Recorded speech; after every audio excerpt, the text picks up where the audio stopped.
स्वागत है आप सभी का हमारे चैनल पर। पिछली क्लास में हम गुप्त एवं गुप्तोत्तर काल के क्वेश्चंस को कर रहे थे और वहाँ पर हम दर्शन शास्त्र के क्वेश्चंस पर आ चुके थे। काफ़ी क्वेश्चंस हमने दर्शन शास्त्र के किए भी थे और उन्हें काफ़ी डेप्थ में भी जा कर के आपके साथ डिस्कस किया था। काफ़ी सारे फैक्ट्स आपको बताए भी थे। इसके अलावा इससे पहले तक के जो भी चैप्टर आपको कराए गए हैं उन सभी की PDF हमारी वेबसाइट पर डाल दी गई है, जिसका लिंक इस वीडियो के डिस्क्रिप्शन में है।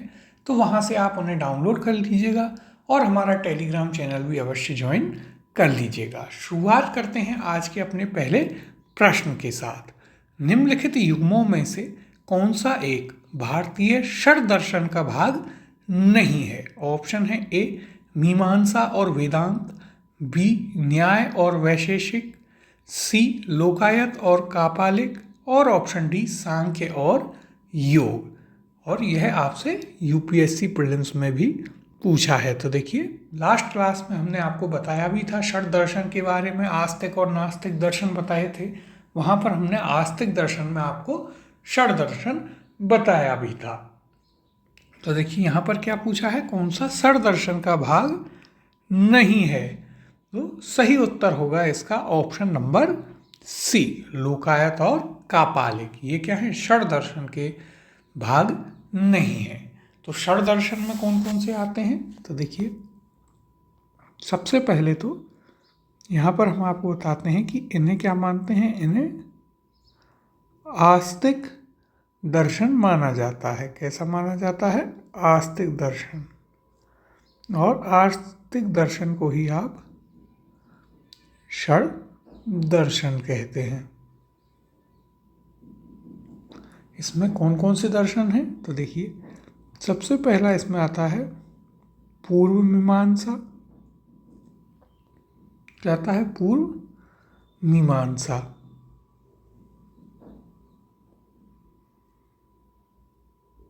फिर देखिए, दूसरे नंबर पर आती है उत्तर मीमांसा।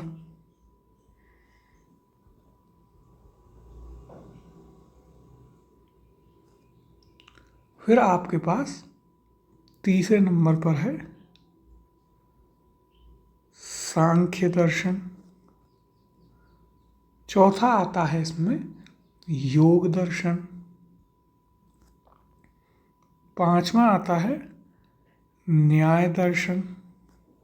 और छठवां है इसमें वैशेषिक दर्शन।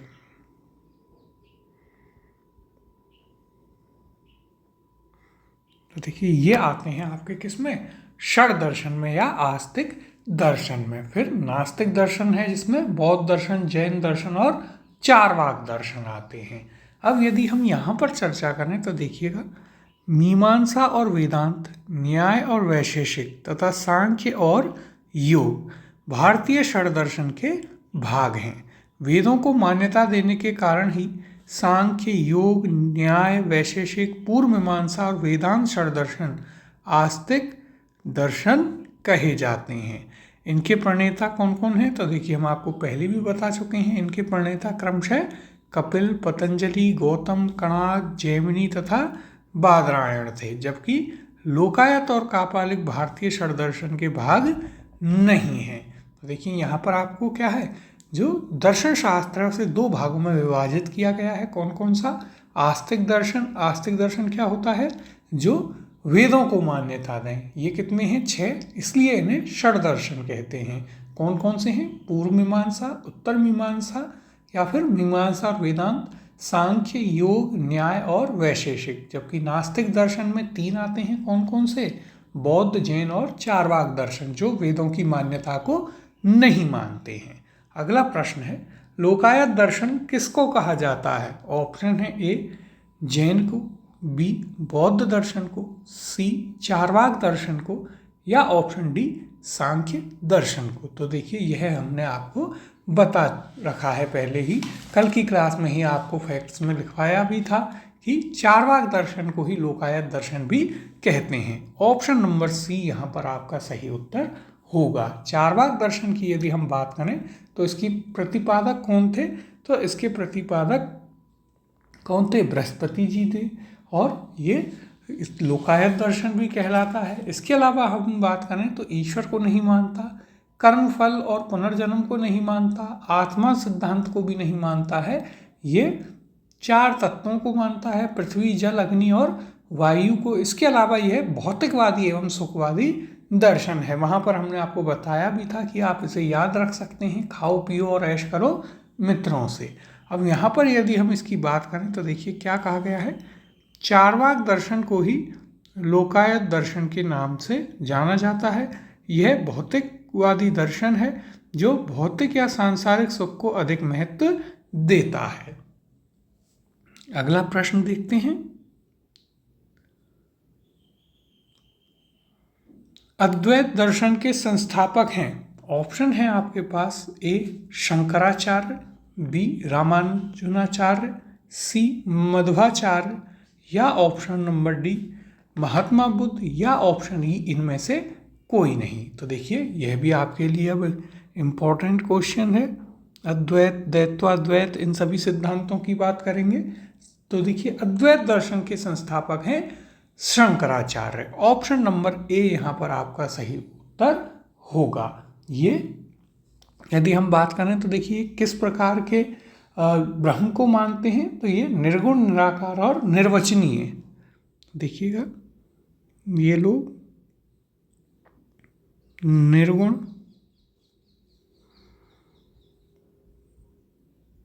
निराकार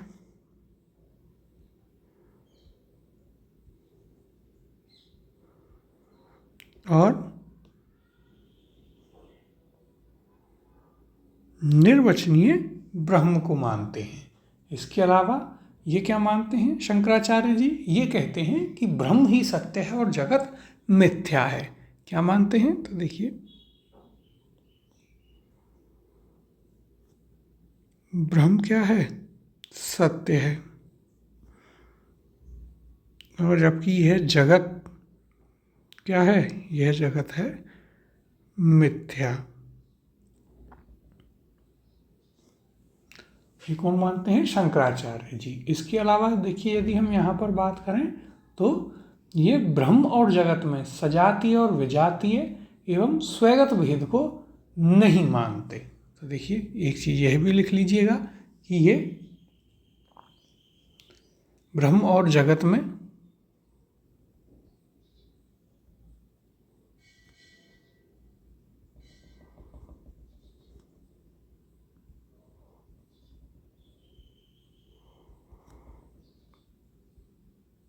सजातीय,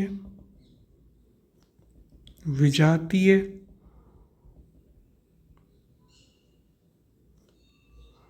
और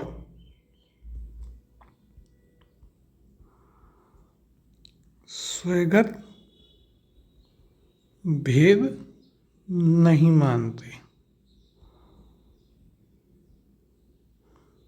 एक फैक्ट यह भी इनके बारे में याद रखिएगा। तो देखिए यहाँ पर यदि हम बात करें तो ये क्या है, शंकराचार्य जी उत्तर मीमांसा के प्रमुख आचार्य हैं। तो ये अद्वैतवाद दर्शन को मानते हैं। इनके अनुसार निर्गुण, निराकार और निर्वचनीय ब्रह्म को माना जाता है, और ये कहते हैं कि ब्रह्म ही सत्य है और ये जगत जो है यह मिथ्या है। ब्रह्म और जगत में ये सजातीय, विजातीय और स्वैगत भेद को नहीं मानते। अब देखिए ये सभी क्या होते हैं, इन्हें हम आपकी सब्जेक्टिव क्लास में डिटेल में डिस्कस करेंगे, वहाँ पर अच्छे से इन सभी को समझते हुए चलेंगे। और इनके अनुसार ब्रह्म सच्चिदानंद यानी सच्चित और आनंद है। अब देखिए यहाँ पर यदि हम बात करें तो अद्वैत दर्शन के संस्थापक कौन हैं, शंकराचार्य हैं। शंकराचार्य ने प्रस्थानत्रय यानी उपनिषद, ब्रह्मसूत्र और भगवत गीता पर भाष्य लिखकर अद्वैतवाद का समर्थन किया।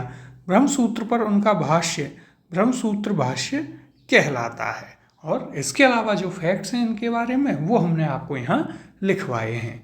अगला प्रश्न है, शंकर के दर्शन को कहा जाता है। ऑप्शन है ए एकत्ववाद, बी समग्र एकत्ववाद, सी द्वैतवाद और ऑप्शन डी अद्वैतवाद। सही उत्तर है इसका ऑप्शन नंबर डी अद्वैतवाद। अभी हमने अद्वैतवाद के सिद्धांत की पूरी चर्चा की, यहाँ पर आपको सारे फैक्ट्स भी उससे रिलेटेड बताए हैं।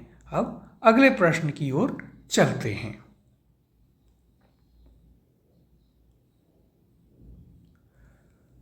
प्रच्छन्न बोध किसे कहा जाता है? ऑप्शन है ए शंकर को, बी कपिल को, सी रामानुज को या ऑप्शन डी पतंजलि को। तो देखिए प्रच्छन्न बोध कहा जाता है किसको? शंकराचार्य को, यानी कि ऑप्शन नंबर ए यहाँ पर सही उत्तर होगा। तो देखिए शंकर या शंकराचार्य अद्वैत दर्शन के प्रणेता तथा हिंदू धर्म के प्रख्यात दार्शनिक थे। बौद्ध धर्म की कई संकल्पनाओं को अपने दर्शन में शामिल करने के कारण उन्हें प्रच्छन्न बोध की संज्ञा दी जाती है। तो देखिए इम्पोर्टेंट है, इसे आप जरूर याद रखिएगा कि प्रच्छन्न बोध किसे कहते हैं? शंकराचार्य को कहते हैं। और क्यों कहते हैं वह भी आपको यहाँ पर बताया गया है।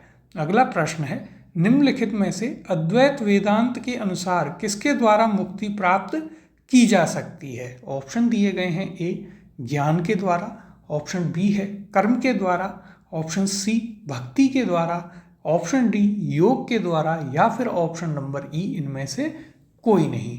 तो देखिए सही उत्तर है इसका ऑप्शन नंबर ए ज्ञान के द्वारा। जो अद्वैतवाद का सिद्धांत है शंकराचार्य का, उसके अनुसार आप ज्ञान के द्वारा ही मुक्ति प्राप्त कर सकते हैं। और भक्ति पर किसने? तो देखिए भक्ति पर रामानुजनाचार्य जो थे, विशिष्ट अद्वैतवाद, भक्ति पर बल किसमें दिया है? भक्ति पर दिया है विशिष्ट अद्वैतवाद।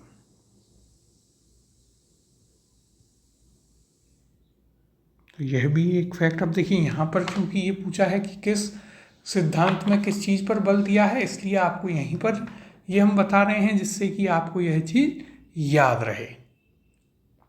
अब देखिए यहाँ पर यदि हम इसकी चर्चा करें तो क्या कहा गया है?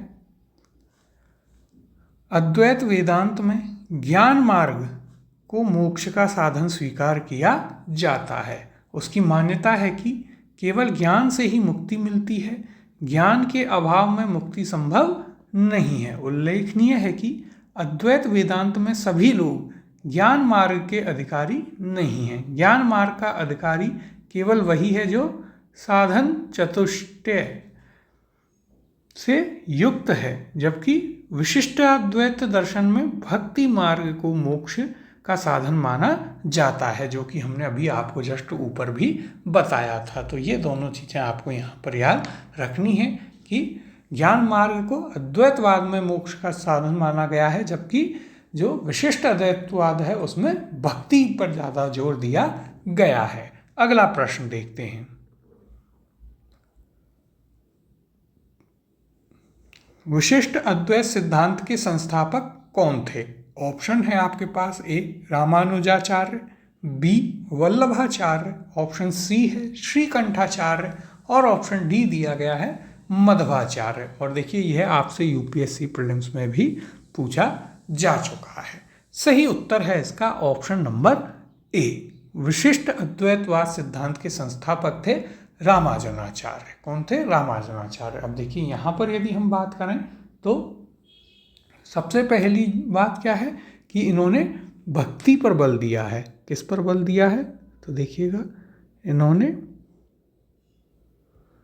भक्ति पर बल दिया, जो कि हमने अभी आपको ऊपर बताया भी कि शंकराचार्य ने अपने अद्वैतवाद के सिद्धांत में किस पर बल दिया है? उन्होंने ज्ञान मार्ग पर, जबकि रामानुजाचार्य ने जो विशिष्ट अद्वैतवाद दर्शन दिया है उसमें भक्ति पर अधिक बल दिया है। इसके अलावा यदि हम बात करें तो देखिए ये ब्रह्म और जगत में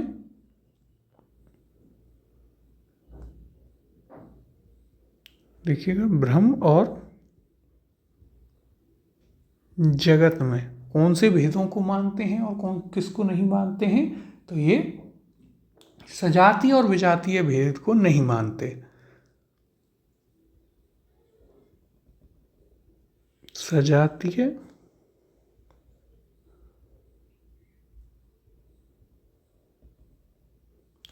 भेद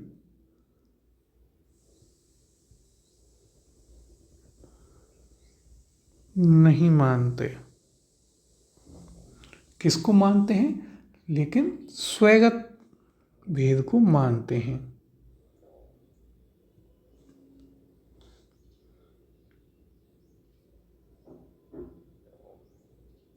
किन स्वैगत को मानते हैं और इसी कारण से इन्हें क्या कहा जाता है, इसी कारण से इन्हें जो इनका सिद्धांत है उसे विशिष्ट अद्वैत सिद्धांत कहा जाता है। अब देखिए यहाँ पर यदि हम बात करें तो औरों को भी यदि हम देखें, जो यहाँ पर आपके लिए ऑप्शन दिए गए हैं, जैसे कि वल्लभाचार्य दिए गए हैं, तो देखिए वल्लभाचार्य ने क्या दिया था, वल्लभाचार्य ने सिद्धांत दिया था शुद्ध द्वैतवाद का, शुद्ध अद्वैतवाद का।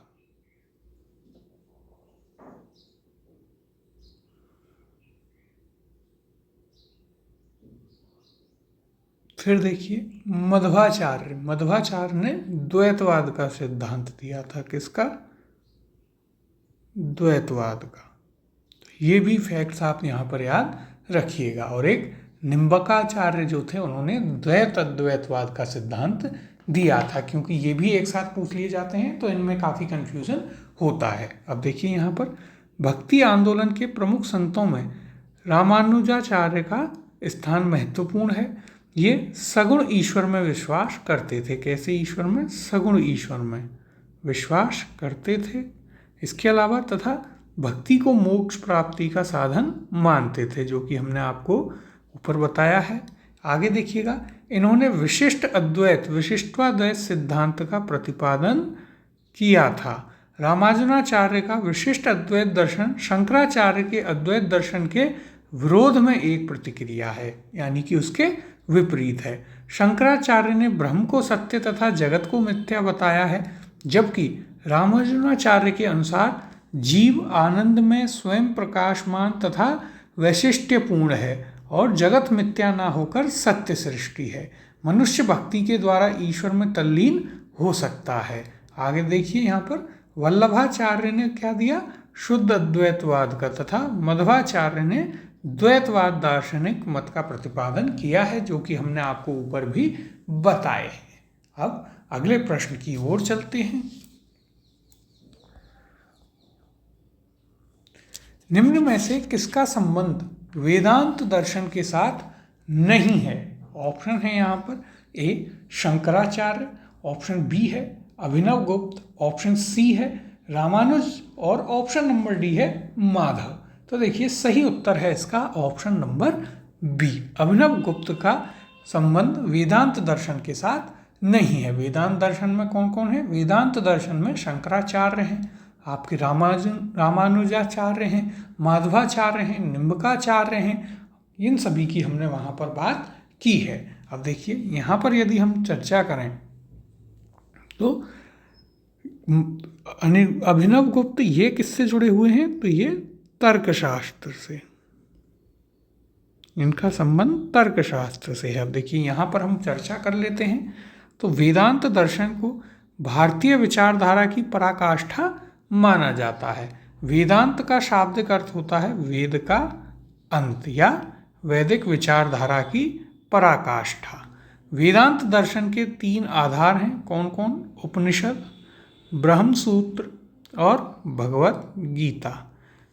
इन्हें वेदांत दर्शन को प्रस्थानत्रयी कहा जाता है। कई सूक्ष्म भेदों के आधार पर इसके कई उपसंप्रदाय एवं इनके प्रवर्तक हैं। जैसे शंकराचार्य का क्या है, अद्वैतवाद है, रामानुज का क्या है, विशिष्टाद्वैत है, फिर माधवाचार्य का द्वैतवाद है। अभिनव गुप्त की मुख्य ख्याति तंत्र तथा अलंकार शास्त्र के क्षेत्र में है। ये दर्शन के क्षेत्र में तर्कशास्त्र से जुड़े हुए थे, जो कि अभी हमने आपको बताया है। तो देखिए यहाँ पर आपको याद रखना है कि वेदांत या फिर मीमांसाओं से संबंधित कौन कौन रहे हैं, तो वे रहे हैं आपके शंकराचार्य, रामानुजाचार्य और इसके अलावा और कौन हैं, माधवाचार्य हैं, निम्बकाचार्य हैं, ये सभी आपको याद रखने हैं। अब अगला प्रश्न है, सूची 1 को सूची 2 से सुमेलित कीजिए एवं नीचे दिए गए कूट की सहायता से सही उत्तर चुनिए। सूची 1 में क्या है, संवत्सर है, और सूची 2 में किस समय से गणना यानी कैलेंडर है और उनकी गणना कब से की जाती है। तो देखिए यह आपके लिए इम्पोर्टेंट क्वेश्चन है। यहाँ पर देखते हैं सूची 1 में क्या दे रखा है। तो देखिए सूची 1 में है विक्रम संवत्सर, बी शक संवत्सर, गुप्त संवत्सर और कली संवत्सर। समय दे रखा है 3102 ईसा पूर्व, 320 ईसा पूर्व, 78 ईसा पूर्व, 58 ईसा पूर्व और 248 ईसा पूर्व। तो देखिए विक्रम, शक और गुप्त संवत ये हम आपको पहले ही बता चुके हैं। तो देखिए सबसे पहले विक्रम संवत जो है उसे सम्मिलित करते हैं। तो विक्रम संवत कब से होता है? ये होता है 58 ईसा पूर्व से। तो ए आपका 4 से सम्मिलित हो जाएगा। फिर है शक संवत। तो देखिए शक संवत होता है कब? तो शक संवत होता है 78 ईसा पूर्व से। तो ये 3 से मैच होगा, ये आपको पहले ही बता रखे हैं। फिर गुप्त संवत भी आपको हमने बताया था। गुप्त संवत है कब से? 320 ईस्वी से। यह आपका 2 से। और कली संवत होता है आपका 3102 ईसा पूर्व से। तो यह आपका 1 से मैच हो जाएगा। तो यहाँ पर आपका कूट क्या बना? तो देखिए कूट बनता है आपका 4, 3, 2 और 1। अब देखिए यहाँ पर हम ऑप्शंस में देखते हैं किसमें है। तो देखिए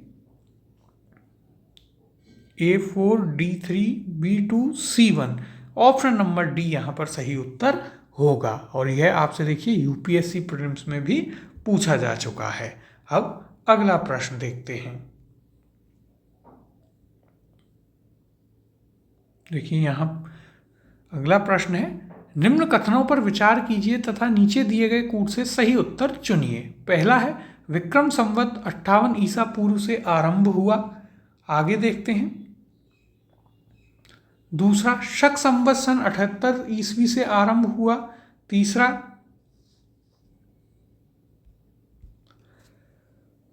गुप्त काल सन 319 ईस्वी से आरंभ हुआ। और चौथा भारत में मुसलमान शासन का युग सन 1192 ईस्वी से शुरू हुआ। अब देखिए ऑप्शन दिए गए हैं कूट। ए पहला एवं दूसरा सही है। ऑप्शन बी है तीसरा एवं चौथा सही है। ऑप्शन सी है पहला, दूसरा एवं तीसरा सही है। और ऑप्शन डी है पहला, दूसरा, तीसरा एवं चौथा सही है। अब देखिए इन सभी कथनों को एक एक करके हम देखते हैं। तो देखिए पहला कथन क्या है? विक्रम संवत 58 ईसा पूर्व से आरंभ हुआ था। तो यह तो बिल्कुल सही है। फिर दूसरा कथन क्या है यहाँ पर? तो देखिएगा दूसरा कथन है शक संवत सन 78 ईस्वी से आरंभ हुआ। यह भी बिल्कुल सही है। गुप्त काल सन 319 ईस्वी, 319, 320 माना जाता है, बिल्कुल सही है। फिर यदि यहाँ पर बात करें तो भारत में मुसलमान शासन का युग सन 1192 ईस्वी से शुरू हुआ। तो देखिए जब मोहम्मद गौरी जो तराइन के द्वितीय युद्ध को जीत जाता है उसके बाद से ही यह माना जाता है कि यहाँ पर भारत में मुगल शासन जो है प्रारंभ हो जाता है। तो यह भी आपका सही है, यानी कि चारों ही कथन यहाँ पर सही हैं। ऑप्शन नंबर डी 1, 2, 3 और 4 यहाँ पर सही उत्तर होगा। अब देखिए यहाँ यदि हम इसकी चर्चा करें तो विक्रम संवत 58 ईसा पूर्व अथवा 57 ईसा पूर्व से तथा शक संवत 78 ईस्वी से प्रारंभ हुआ। यद्यपि गुप्त वंश की स्थापना श्री गुप्त ने की थी, तथापि गुप्त काल के प्रारंभ से तात्पर्य गुप्त साम्राज्य अर्थात चंद्रगुप्त प्रथम के शासन काल से है, जो कि 319 ईस्वी से माना जाता है। जो कि चंद्रगुप्त प्रथम जो था वही इसका वास्तविक संस्थापक माना जाता है। आगे देखिएगा। साथ ही यद्यपि 8वीं शताब्दी ईस्वा के प्रारंभ में मोहम्मद बिन कासिम द्वारा भारत के सिंध प्रांत को अधिकृत कर लिया गया था, परंतु भारत में मुसलमान शासन का युग मोहम्मद गौरी की तराइन के द्वितीय युद्ध में विजय पृथ्वीराज चौहान पर जो हुई थी 1192 ईस्वी में, वहां से प्रारंभ माना जाता है। तो देखिए यह चीज़ हमें याद रखनी है। इसके बाद में फिर गुलाम वंश और उनकी स्थापना होती है और इसकी चर्चा हम आपके मिडेवल हिस्ट्री में अच्छे से करेंगे। अगले प्रश्न की ओर चलते हैं।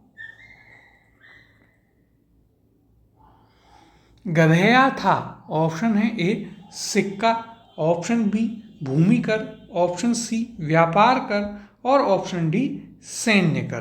तो देखिए गधेया क्या हुआ करता था? तो ये होता था एक प्रकार का सिक्का। ऑप्शन नंबर ए यहाँ पर सही उत्तर होगा। इम्पोर्टेंट क्वेश्चन है, देखिए एकदम ही अलग। यहाँ पर यदि हम इसकी बात करें तो गधेया एक प्रकार का रजत सिक्का यानी चांदी का सिक्का हुआ करता था। इस सिक्के को सेसेनियन सिक्कों के अनुकरण पर चलाया गया था। पूर्व मध्यकाल के दौरान 8वीं-9वीं शताब्दी से 11वीं शताब्दी के मध्य ये सिक्के मुख्यतः पश्चिमी भारत में प्रचलन में हुआ करते थे। तो देखिए याद रखना है, गधेया क्या थे? ये सिल्वर कॉइन्स थे यानी कि रजत सिक्के थे और पूर्व मध्यकाल में आपको देखने को मिलते हैं पश्चिमी भारत में। अगला प्रश्न है, पुलकेशिन प्रथम का बादामी शिलालेख शक वर्ष 465 का दिनांकित है। यह इसे विक्रम संवत में दिनांकित करना हो तो इसका वर्ष होगा। तो देखिए है तो बहुत इजी सा, आपको यहाँ पर पुलकेशिन प्रथम का बादामी शिलालेख जो है वो कब का है ये पता है, लेकिन अब उसे विक्रम संवत के अनुसार पूछ रहा है। तो देखिए इम्पोर्टेंट है क्वेश्चन। ऑप्शन है ए 601, ऑप्शन बी 300, ऑप्शन सी 330 और ऑप्शन डी 407। और यह आपसे यूपीएससी प्रीलिम्स में पूछा जा चुका है। तो देखिए पिछले ही चैप्टर में हमने आपको बताया था कि यदि आपको विक्रम संवत में जाना है तो शक संवत से विक्रम संवत में तो क्या करना है, तो आपको इसमें 58वीं जोड़ना पड़ेगा और फिर 78वीं इसमें जोड़ना पड़ेगा, क्योंकि शक संवत 78 ईस्वी से प्रारंभ माना गया है और विक्रम संवत 58 ईस्वा पूर्व से निर्धारित किया गया है। तो इसलिए यहाँ पर देखिए 465 और फिर इसमें आपको जोड़ना होगा क्या 78 और साथ ही 58। जब इन्हें आप जोड़ेंगे तो यह आएगा आपका कितना 601। तो उत्तर हो जाएगा ऑप्शन नंबर ए 601 विक्रम वर्ष। अब अगले प्रश्न की ओर चलते हैं।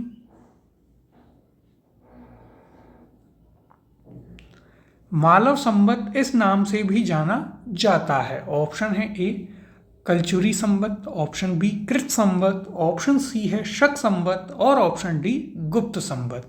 सही उत्तर है इसका ऑप्शन नंबर बी कृत संवत। तो देखिए मालव संवत को और किस नाम से जाना जाता है? कृत संवत से। यानी कि अब मालव संवत क्या है और कृत संवत क्या है?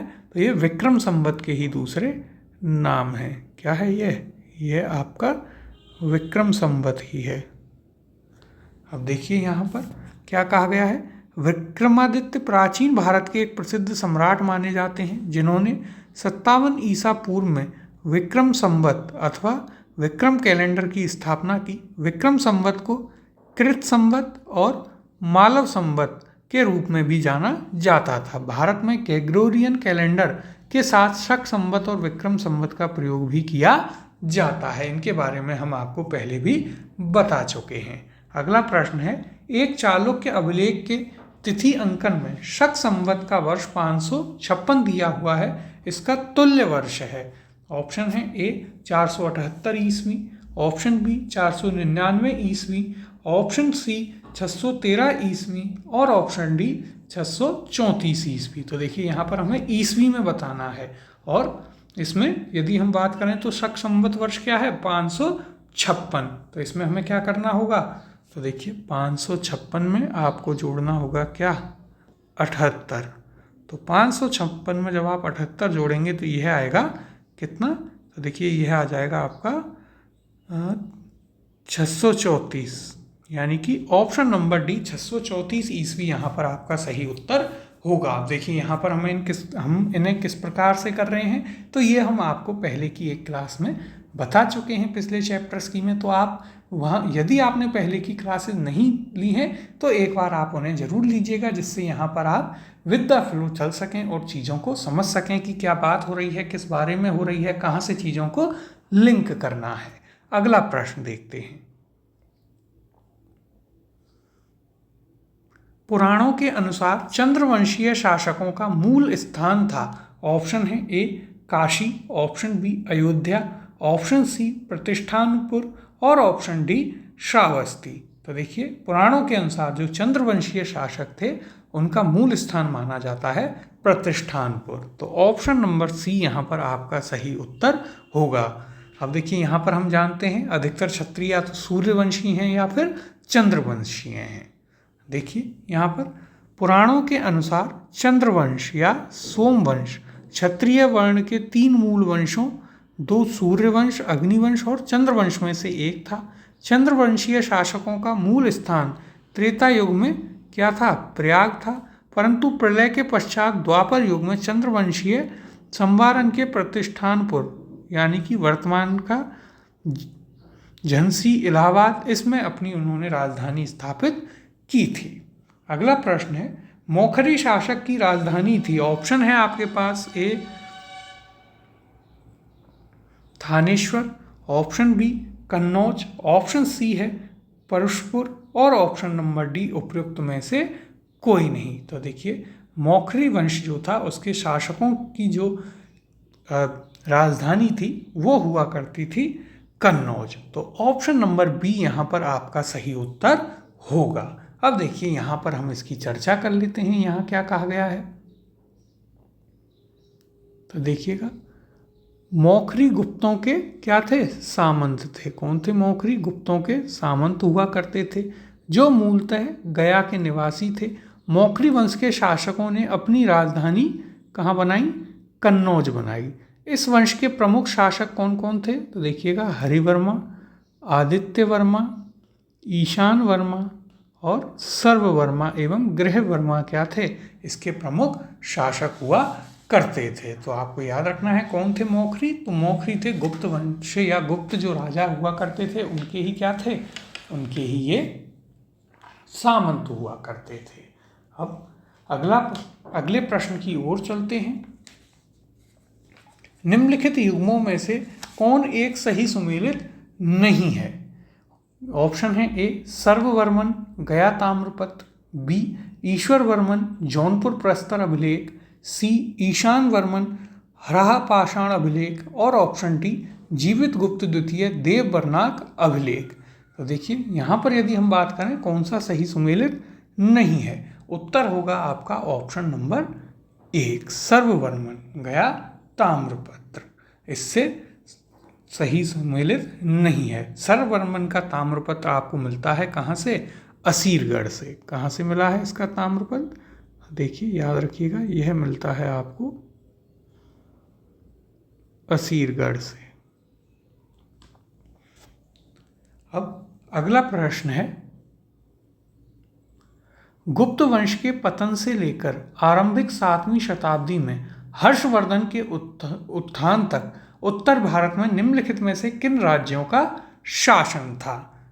पहला मगध के गुप्त, दूसरा मालवा के परमार, तीसरा थानेसर के पुष्यभूति, चौथा कन्नौज के मौखरी, पांचवा देवगिरी के यादव और छठवां वल्लभी के मैत्रक। नीचे दिए गए कूट का प्रयोग कर सही उत्तर चुनिए। ऑप्शन है ए पहला, दूसरा, पांचवा, ऑप्शन बी है पहला, तीसरा, चौथा और छठवां, ऑप्शन सी दूसरा, तीसरा और चौथा और ऑप्शन डी है पांचवा और छठवां। और देखिए यह आपसे यूपीएससी प्रीलिम्स में भी पूछा जा चुका है, इम्पोर्टेंट क्वेश्चन है काफ़ी।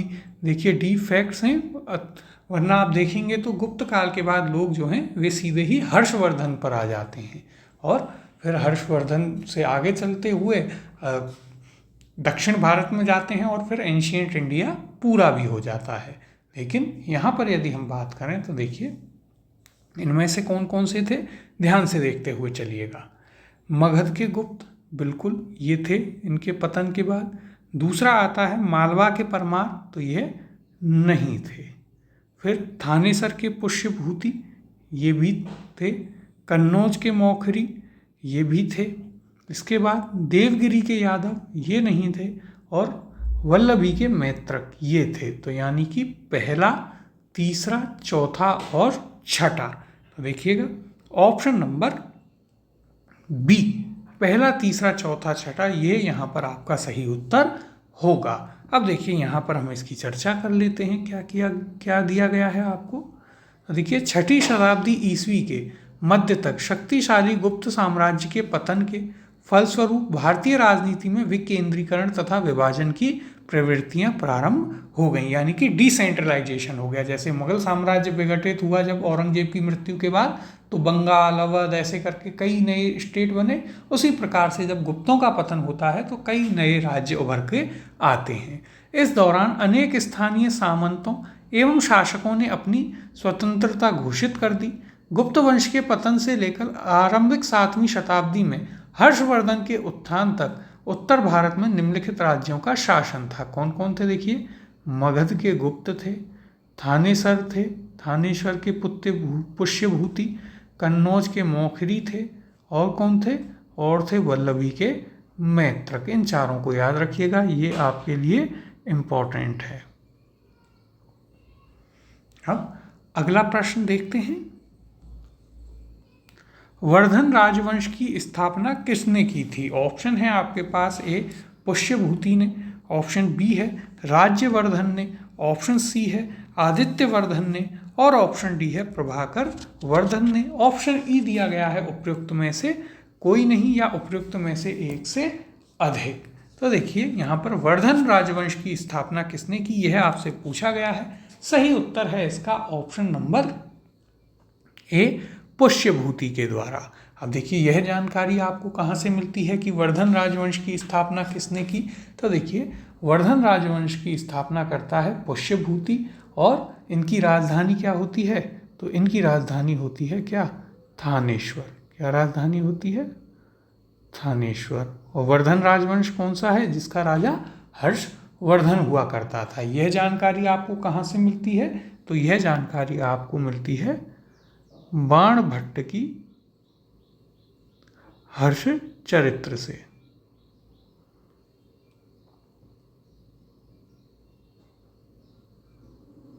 बाणभट्ट के हर्ष चरित्र से आपको यह जानकारी प्राप्त होती है।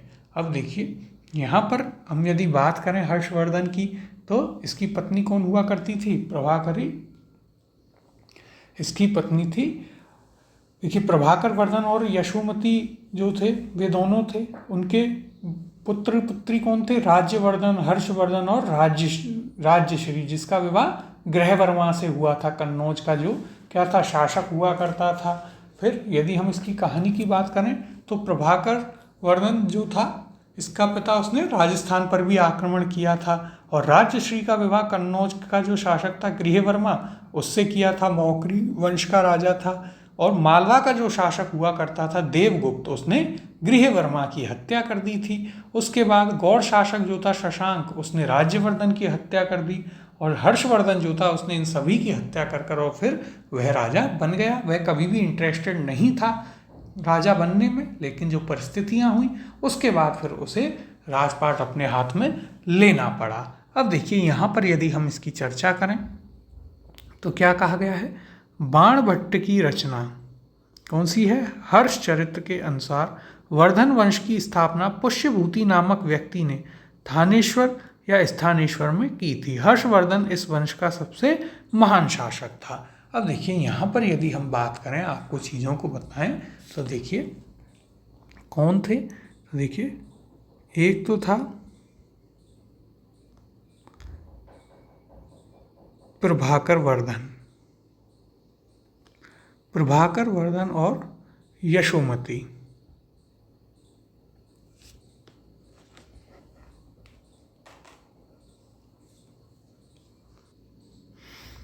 तो देखिए प्रभाकर वर्धन और यशोमती। अब यहाँ पर आपको फिर 3 लोग याद रखने हैं। कौन कौन थे? देखिए एक कौन था? राज्यवर्धन, हर्षवर्धन का बड़ा भाई। कौन था? राज्यवर्धन। फिर आता है हर्षवर्धन, और उसके बाद आती है इनकी बहन राज्यश्री।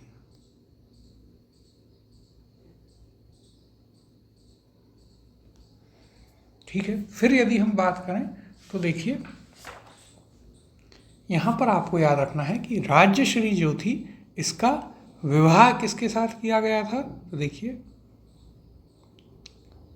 इसका विवाह होता है किससे? इसका विवाह होता है गृहवर्मा से। किससे होता है? गृहवर्मा। गृहवर्मा कहाँ का शासक था? कन्नौज का। कन्नौज का शासक था, और ये आपके मौखरी वंश से था। फिर यदि हम बात करें तो देखिए मालवा का जो शासक था देवगुप्त। तो यहाँ पर आप याद रखिएगा कि मालवा शासक देवगुप्त ने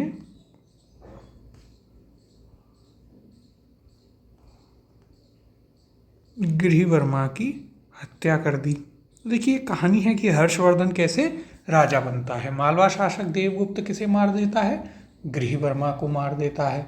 फिर देखिए गृहवर्मा को कौन मारता है यदि हम बात करें तो देखिए ये इसको मारता है। तो देखिए आप इस प्रकार से याद रखिएगा कि देवगुप्त किसे मारता है?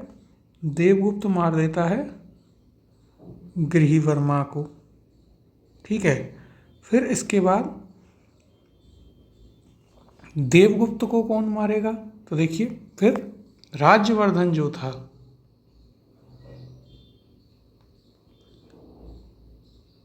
राज्यवर्धन मारेगा किसको?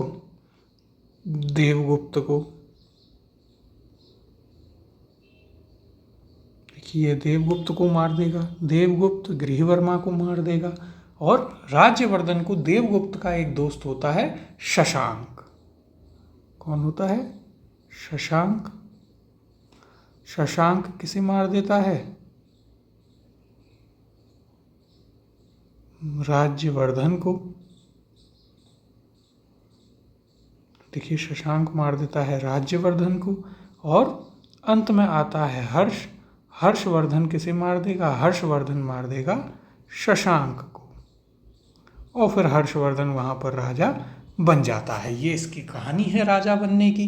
तो यह आपको याद रखना है। हर्षवर्धन ने सबसे पहले संपूर्ण उत्तर भारत को जीता, उसके बाद हर्षवर्धन ने दक्षिण भारत पर भी आक्रमण किया और इसने चालुक्य वंश का जो शासक था पुलकेशिन द्वितीय, उसने हर्षवर्धन को नर्मदा नदी के तट पर क्या किया था? पराजित किया, जो जानकारी आपको ऐहोल अभिलेख से मिलती है। और हर्षवर्धन को इसमें क्या कहा गया है? ऐहोल के अभिलेख में उत्तरापद स्वामी भी कहा गया है। इसके बारे में हम पहले बात कर चुके हैं। अब जैसे जैसे आगे चीज़ें आती जाएंगी हर्षवर्धन के बारे में, उनके ऊपर हम चर्चा करते हुए चलेंगे। अगले प्रश्न की ओर चलते हैं। हर्ष के समय की सूचनाएं किसकी पुस्तक में निहित हैं? ऑप्शन है आपके पास ए हरिसेन, बी कलहण, सी कालिदास या ऑप्शन डी इनमें से किसी में नहीं। तो देखिए हर्षवर्धन के समय की जो सूचनाएं हैं वे आपको कलहण की पुस्तक में मिलती हैं। या तो आपको बाणभट्ट की हर्षचरित में मिलेंगी या फिर कलहण की राजतरंगिणी में मिलेंगी। ऑप्शन नंबर बी यहाँ पर सही उत्तर होगा। देखिए इंपॉर्टेंट क्वेश्चन है, कई लोग यहाँ पर सिर्फ ढूंढ रहे होंगे कि बाणभट्ट कहाँ है, लेकिन कलहण की जो राजतरंगिणी थी, कौन सी पुस्तक? राजतरंगिणी, वहाँ से भी आपको इसके बारे में काफ़ी जानकारी मिलती है। और देखिए कालिदास जी, हरिसेन, ये तो हर्षवर्धन से पहले हुआ करते थे। तो देखिएगा हर्ष के समय की विस्तृत सूचना इसके दरबारी कवि बाणभट्ट की कृति हर्षचरित्र से प्राप्त होती है। इससे जुड़ी कुछ सूचनाएं कलहण की राजतरंगिणी में भी मिलती हैं। कालिदास एवं हरिसेन की रचनाओं में हर्ष से संबंधित किसी भी सूचना का उल्लेख नहीं है, क्योंकि ये हर्ष से पूर्व के काल के हैं। अगला प्रश्न है, हर्षचरित नामक पुस्तक किसने लिखी? ऑप्शन है ए आर्यभट्ट ने, बी बाणभट्ट ने, सी ऑप्शन है विष्णुगुप्त ने या ऑप्शन डी परिमल गुप्त ने। तो सही उत्तर होगा यहाँ पर ऑप्शन नंबर बी बाणभट्ट ने। किसने लिखी है? बाणभट्ट ने। तो देखिए हर्ष के दरबारी विद्वान कौन थे? बाणभट्ट, मयूर और मातंग दिवाकर। बाणभट्ट ने कौन कौन सी पुस्तकें लिखी हैं याद रखिएगा। अधिकतर को सिर्फ एक हर्षचरित ही याद रहती है, लेकिन देखिए उसने हर्षचरित के अलावा एक पुस्तक लिखी है कादम्बरी। इसके अलावा यदि हम बात करें तो एक चंडी शतक, और कौन सी लिखी है? चंडी शतक। तो देखिए इन दो पुस्तकों के नाम भी याद रखिएगा हर्षचरित के अलावा कि ये बाणभट्ट के द्वारा लिखी गई हैं। इसके अलावा और कौन विद्वान था हर्ष के दरबार में? तो देखिए एक हुआ करता था मयूर, जिसने लिखी है सूर्य शतक। और एक होते थे मातंग दिवाकर।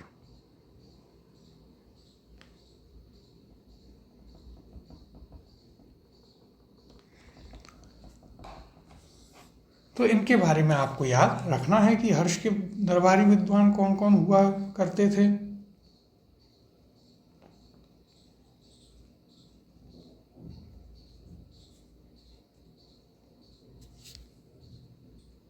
तो देखिए, यदि यहाँ पर हम बात करें तो हर्षचरित ग्रंथ की रचना सुप्रसिद्ध लेखक बाणभट्ट ने की थी। यह वर्धन वंश के इतिहास का प्रमुख स्रोत है।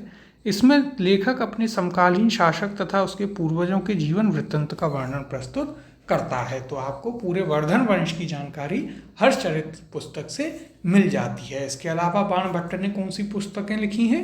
कादम्बरी और चंडी शतक। और कौन कौन हर्ष के दरबारी विद्वान थे? मयूर थे और मातंग दिवाकर हुआ करते थे। अब अगला प्रश्न देखते हैं। हर्ष के साम्राज्य की राजधानी थी। ऑप्शन है A Kannauj, B Pataliputra, option C Prayag या ऑप्शन नंबर डी थानेश्वर। तो देखिए, बहुत ही इजी क्वेश्चन है, लेकिन यहाँ पर भी लोग कंफ्यूज हो जाते हैं। सही उत्तर है इसका ऑप्शन नंबर ए कन्नौज। तो देखिए, जब राज्यश्री का जो पति हुआ करता था गृहवर्मा, उसकी हत्या हो जाती है। देवगुप्त उसकी हत्या कर देता है। देवगुप्त की हत्या राजवर्धन करता है और राज्यवर्धन की हत्या शशांक करता है। शशांक की हत्या अंत में हर्षवर्धन करके राजा बनता है। तो वो थानेश्वर से अपनी राजधानी बना लेता है। किसे? कन्नौज को। कन्नौज उसे ज़्यादा प्रॉस्परस लगता है, तो वह कन्नौज को अपनी राजधानी बना लेता है। उससे पहले इनकी जो राजधानी हुआ करती थी वर्धन वंश की, वो कहाँ थी? तो पुष्यभूति वंश की वो हुआ करती थी थानेश्वर, हरियाणा में।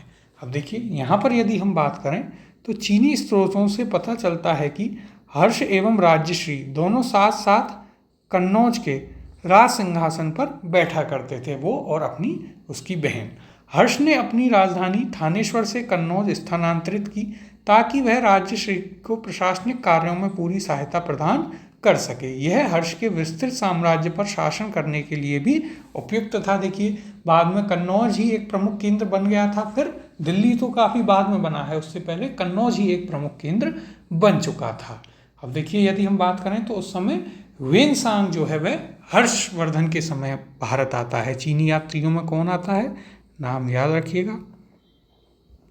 ह्वेनसांग जो है वो हर्षवर्धन के समय कहाँ आता है? भारत की यात्रा पर आता है। बौद्ध धर्म की शिक्षा लेने के लिए आता है। नालंदा विश्वविद्यालय में अध्ययन करता है और ह्वेनसांग ने हर्षवर्धन की काफ़ी प्रशंसा की है। यह भी आपको याद रखना है। और यही ह्वेनसांग था जिसने भीनमाल की भी यात्रा की है। और हर्षवर्धन जो है कन्नौज में सर्वधर्म सम्मेलन का आयोजन करवाया करता था और वहाँ पर उसकी अध्यक्षता उसने ह्वेनसांग को दी, जिसका ब्राह्मणों ने काफ़ी विरोध किया। और हर्षवर्धन प्रत्येक 5 वर्ष में क्या करवाता था? इलाहाबाद यानी कि प्रयागराज में महामोक्ष परिषद का भी आयोजन करवाता था, जिसमें वो अपनी समस्त संपत्ति दान में दे देता था। तो देखिए, कितना महान शासक रहा है। और हर्षवर्धन की खुद की लिखी हुई नाटक एवं पुस्तकें भी हैं। अब देखिए, अगला प्रश्न है, सम्राट हर्ष ने अपनी राजधानी थानेश्वर से कहाँ स्थानांतरित की थी? ऑप्शन है ए प्रयाग, ऑप्शन बी है दिल्ली, ऑप्शन सी है कन्नौज और ऑप्शन डी है राजगृही। सही उत्तर है इसका ऑप्शन नंबर सी कन्नौज। अगले प्रश्न की ओर चलते हैं। सम्राट हर्षवर्धन ने 2 महान धार्मिक सम्मेलनों का आयोजन किया था। इंपॉर्टेंट क्वेश्चन है आपके लिए। ऑप्शन देखते हैं इसके। ए है कन्नौज तथा प्रयाग में, ऑप्शन बी है प्रयाग तथा थानेश्वर में, ऑप्शन सी है थानेश्वर तथा वल्लभी में और ऑप्शन डी वल्लभी तथा प्रयाग में। तो देखिए, यदि अभी जब हम आपको इन चीज़ों के बारे में बता रहे थे, आपने यदि ध्यान से सुना होगा तो यह आपको अच्छे से समझ में आएगा। इसका उत्तर भी आपको पता होगा। सही उत्तर है इसका ऑप्शन नंबर ए कन्नौज और प्रयाग में। कहाँ? कन्नौज और प्रयाग में। तो देखिए, कन्नौज में क्या करवाया था? तो देखिए, कन्नौज में उसने सर्वधर्म सम्मेलन आयोजित करवाया था। क्या करवाया था? सर्वधर्म सम्मेलन।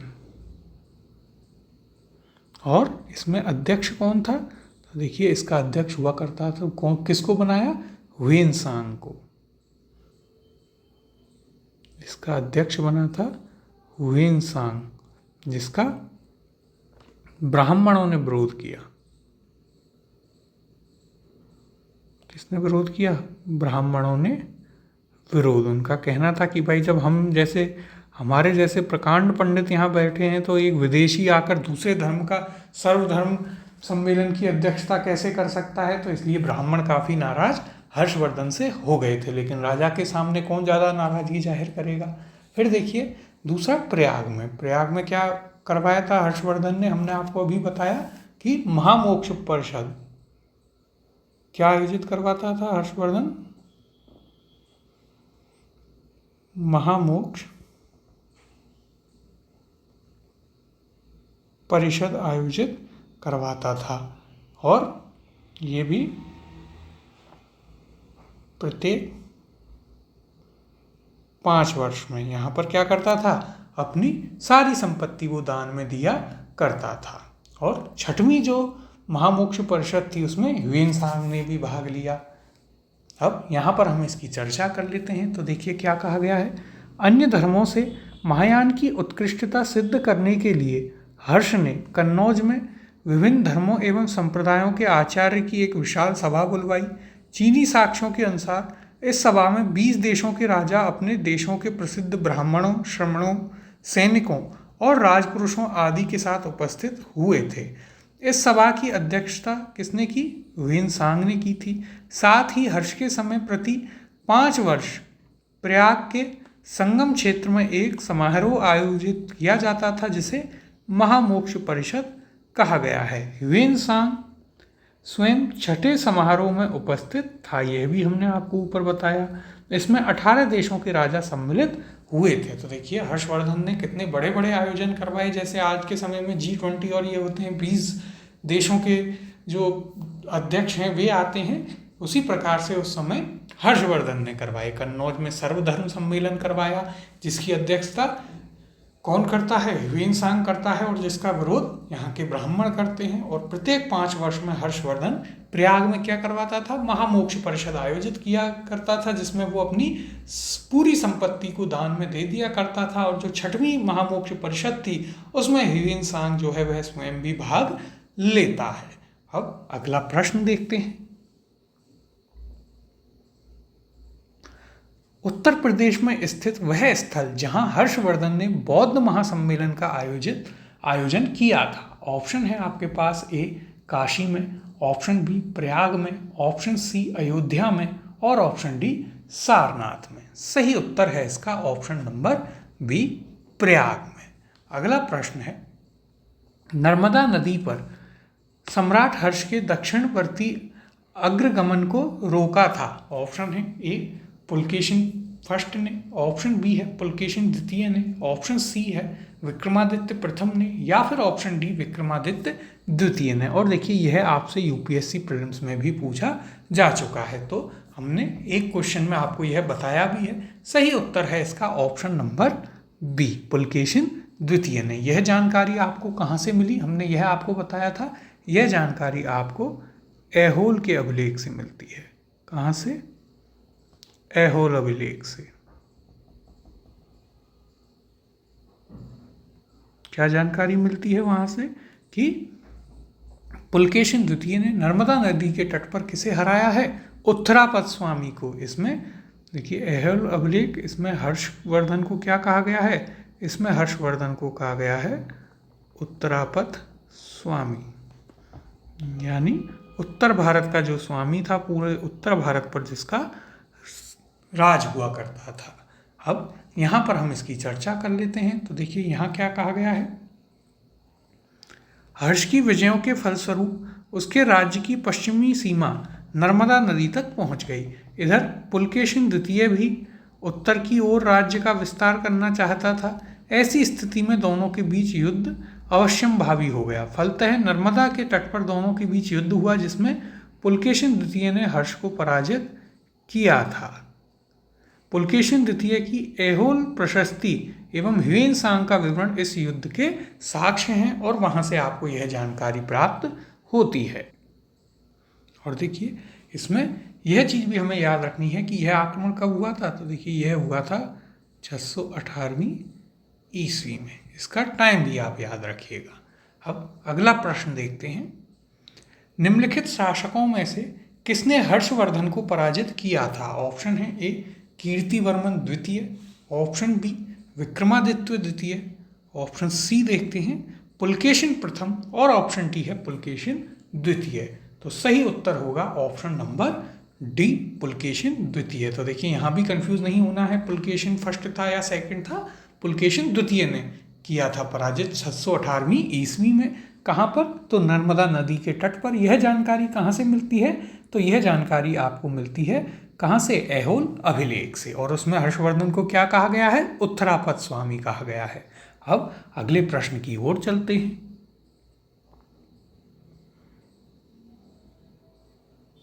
चालुक्य शासक पुलकेशिन की हर्ष पर विजय का वर्ष था। ऑप्शन है ए 612 ईस्वी, ऑप्शन बी है 618 ईस्वी, ऑप्शन सी दिया गया है 622 ईस्वी, और ऑप्शन डी है 634 ईस्वी।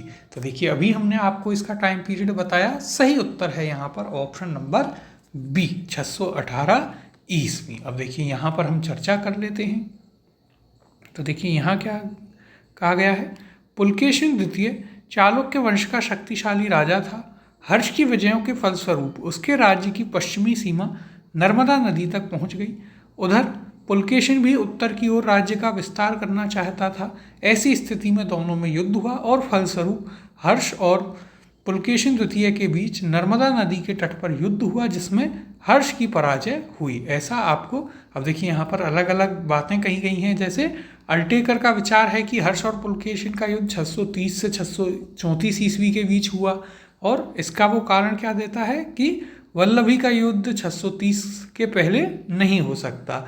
यह युद्ध उसी का परिणाम था। फिर देखिए पुनश्च पुलकेशिन का 630 ईस्वी का लोहनारा से प्राप्त लेख उसके द्वारा पराजित जिन शत्रुओं का उल्लेख करता है उसमें हर्ष का नाम नहीं है, परंतु 634 ईस्वी का ऐहोल अभिलेख इस युद्ध का उल्लेख करता है। फिर अप्रैल 2016 में भंडारकर ओरिएंटल रिसर्च इंस्टीट्यूट जो है, उसमें जो रिसर्चर थे उन्होंने एक ताम्रपत्र लेख के आधार पर यह विचार व्यक्त किया कि चालुक्य शासक और पुलकेशिन हर्ष का युद्ध जो है 618 ईस्वी है, और इसे ही सबसे ज़्यादा मान्यता दी जाती है। तो आपको याद रखना है, यदि आपसे पूछा जाए तो 618 ईस्वी इसका टाइम पीरियड माना गया है। अब अगला प्रश्न देखते हैं। कवि बाण निवासी था। ऑप्शन है ए पाटलिपुत्र का, ऑप्शन बी थानेश्वर का, ऑप्शन सी है भोजपुर का, या फिर ऑप्शन डी उपयुक्त में से कोई नहीं। तो देखिए इसका सही उत्तर होगा ऑप्शन नंबर डी, उपयुक्त में से कोई नहीं। यहाँ पर यदि हम बात करें तो देखिएगा बाण भट्ट का जन्म बिहार में सोन नदी के किनारे अवस्थित पृथ्वीकूटा नामक गांव में हुआ था। कहाँ? पृथ्वीकूटा। कहाँ पर? बिहार में। इसके पिता का नाम चित्रभानु तथा माता का नाम राजदेवी था। अब अगले प्रश्न की ओर चलते हैं। ह्वेनसांग किसके शासन काल में भारत आया था? ऑप्शन है आपके पास ए चंद्रगुप्त द्वितीय के शासन काल में, ऑप्शन बी है सम्राट हर्ष के शासन काल में, ऑप्शन सी है चंद्रगुप्त मौर्य के शासन काल में, या ऑप्शन डी चंद्रगुप्त प्रथम के शासन काल में। तो देखिए सही उत्तर है यहाँ पर ऑप्शन नंबर बी, हर्षवर्धन के शासन काल में ह्वेनसांग भारत आता है। हमने आपको बताया था कि ये बौद्ध धर्म की शिक्षा के लिए यहाँ आता है। नालंदा विश्वविद्यालय में ये अध्ययन करता है और बाद में वहीं पर टीचर भी बन जाता है। ये हर्षवर्धन की काफ़ी इसने प्रशंसा की है। ह्वेनसांग ने दक्षिण भारत की भी यात्रा की और वहाँ पर इसने नरसिंह वर्मन, पुलकेशिन द्वितीय, उनका भी ये उल्लेख करता है। और यही ह्वेनसांग है जो कि कहाँ की यात्रा भी करता है? ये भीनमाल की भी यात्रा करता है। और इसकी जो पुस्तक है ह्वेनसांग की, उसका नाम क्या था? तो देखिए राजस्थान हिस्ट्री में भी आपको बताया, इसकी पुस्तक का नाम था सीयू की। क्या नाम था? सीयू की। ये आपको इसके बारे में याद रखना है। इसके अलावा जो सर्वधर्म सम्मेलन कन्नौज में आयोजित किया गया था हर्षवर्धन के द्वारा, उसकी अध्यक्षता भी ह्वेनसांग ने की थी। अब देखिए यहाँ पर यदि हम बात करें तो हर्षवर्धन के समय सर्वप्रमुख घटना चीनी यात्री ह्वेनसांग के भारत आगमन की है। उसकी उत्कट अभिलाषा महात्मा बुद्ध के चरण चिन्हों द्वारा पवित्र किए स्थानों को देखने एवं पवित्र बौद्ध ग्रंथों का अध्ययन करने की थी, जो उन दिनों भारत में सुलभ थे। इस उद्देश्य की पूर्ति हेतु उसने तांग शासकों की राजधानी चंगन से भारतवर्ष के लिए 629 ईस्वी में प्रस्थान किया। अपनी भारत यात्रा के ऊपर उसने एक ग्रंथ लिखा है जिसे सीयूकी कहा जाता है, जो हमने ऊपर आपको इसकी बुक का नाम बताया है। अगला प्रश्न है, हर्षवर्धन के शासनकाल में किस चीनी यात्री ने भारत की यात्रा की थी? ऑप्शन है ए फाहियान, बी ह्वेनसांग, सी इत्सिंग और ऑप्शन डी तारानाथ। तो देखिए सही उत्तर है यहाँ पर ऑप्शन नंबर बी ह्वेनसांग। अब अगला प्रश्न देखते हैं। भारत की यात्रा करने वाले चीनी युआन च्वांग यानी ह्वेनसांग ने तत्कालीन भारत की सामान्य दशाओं और संस्कृति का वर्णन किया है। इस संदर्भ में निम्नलिखित में से कौन सा या कौन से कथन सही है? पहला कथन दिया है, सड़क और नदी मार्ग लूटमार से पूरी तरह सुरक्षित थे। दूसरा है, जहां तक अपराधों के लिए दंड का प्रश्न है, अग्नि, जल व विष द्वारा सत्य परीक्षा किया जाना ही किसी भी व्यक्ति की निर्दोषिता अथवा दोष के निर्णय के साधन थे। और तीसरा कथन है, व्यापारियों को नौ घाटों और नौकाओं पर शुल्क देना पड़ता था। नीचे दिए गए कूट का प्रयोग कर सही उत्तर चुनिए। ऑप्शन ए है केवल पहला सही है, ऑप्शन बी है केवल दूसरा और तीसरा सही है, ऑप्शन सी है केवल पहला और तीसरा सही है, और ऑप्शन डी पहला, दूसरा और तीसरा सही है। और देखिए आपसे यूपीएससी प्रीलिम्स में पूछा जा चुका है और एक बहुत ही शानदार क्वेश्चन है। यहाँ पर आपसे पूछा है कि ह्वेनसांग जो है वह भारत के बारे में उस समय का क्या क्या वर्णन देता है, यह आपको बताना है। तो देखिए सभी कथनों को एक एक करके पुनः देखते हैं। पहला कथन क्या कहता है, सड़क और नदी मार्ग लूट मार से पूरी तरह सुरक्षित थे। तो देखिए यह आपका कथन है बिल्कुल गलत। तो लूट मार, चोरी, डकैती ये तो हम भारतीयों के अंदर बहुत पहले से चली आ रही है। बिल्कुल आप मान के चलिए कि हड़प्पा काल से हमारे अंदर है, तो ये तो सदा ही विद्यमान रहेगी। दूसरा, जहाँ तक अपराधों के लिए दंड का प्रश्न है, तो अग्नि, जल और विष द्वारा सत्य परीक्षा किया जाना ही किसी भी व्यक्ति की निर्दोषिता अथवा दोष के निर्णय के साधन थे। तो देखिए यह आपका बिल्कुल सही है। और इवन यदि हम यहाँ पर बात करें पहले कथन की, तो ह्वेनसांग खुद कहता है कि इस पूरी यात्रा के दौरान कई बार उसे ठगों ने ठग लिया था, कई बार लूट लिया था। तो वो अपनी ही वर्णन वहाँ पर बताता है कि वहाँ जाओ तो संभल कर रहना, इस प्रकार के लोग भी वहाँ पर मिलेंगे।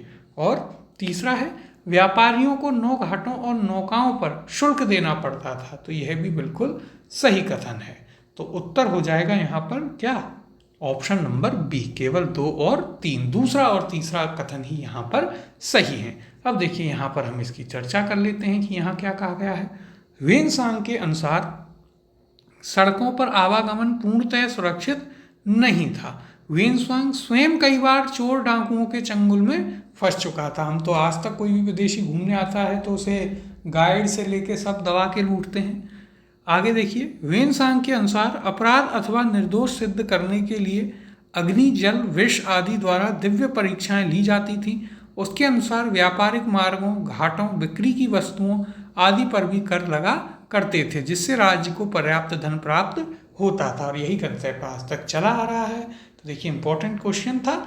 और ये थे हमारे आज के प्रश्न आपके गुप्त एवं गुप्तोत्तर काल के ऊपर, जिसमें अब हम हर्षवर्धन के ऊपर आ चुके हैं। इससे आगे के जो क्वेश्चन हैं वो हम कल अगली क्लास में करेंगे और फिर आपका ये चैप्टर पूरा हो जाएगा। देखिए यहाँ पर कहने को सिर्फ एक चैप्टर है कि हम गुप्त और गुप्तोत्तर काल पढ़ रहे हैं, लेकिन यहाँ पर देखिए आपने गुप्त पढ़े, गुप्तोत्तर काल हुआ, दर्शन शास्त्र हुआ और अब हम हर्षवर्धन के बारे में भी पढ़ रहे हैं। तो लगभग आप देखें तो लगभग 4 चैप्टर आप इसमें कवर करते हुए आ रहे हैं। तो आपकी लगभग 5 क्लासें हुई हैं। अगली जो क्लास होगी उसे जोड़कर 5 क्लासेस हो जाएंगी और आपका ये चैप्टर भी पूरा हो जाएगा। काफ़ी बड़ा टॉपिक है और बहुत ही इम्पोर्टेंट है। मिलते हैं आपसे अगली क्लास में आगे के क्वेश्चंस के साथ।